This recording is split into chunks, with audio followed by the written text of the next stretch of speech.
রবিউল আউয়াল এমন একটা মাস যেই মাসে আল্লাহ রাব্বুল আলামিন এই পৃথিবীতে এমন একজন মহামানবকে পাঠিয়েছেন যিনি পুরো বিশ্বটাকে পরিবর্তন করেছেন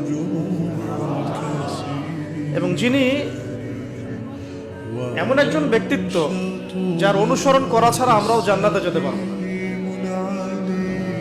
যিনি এমন একজন ব্যক্তিত্ব যিনি নিশ্চিত জান্নাতি জানার পরেও তাহাজ্জুদে দাঁড়িয়ে পা ফুলিয়ে ফেলতেন, যাকে আল্লাহ রাব্বুল আলামিন দোয়া কবুল হবে সার্টিফিকেট দিয়েছেন, তিনি সেই দোয়াটাকে স্টপ রেখেছেন। কিয়ামতের মাঠে তিনি এই দোয়াটা করবেন আমাদের জন্য। এই মাসে সেই মহামানবকে এই পৃথিবীতে পাঠানো হয়েছে, আবার এই মাসেই আল্লাহ রাব্বুল আলামিন তাকে তার কাছে নিয়ে নিয়েছেন।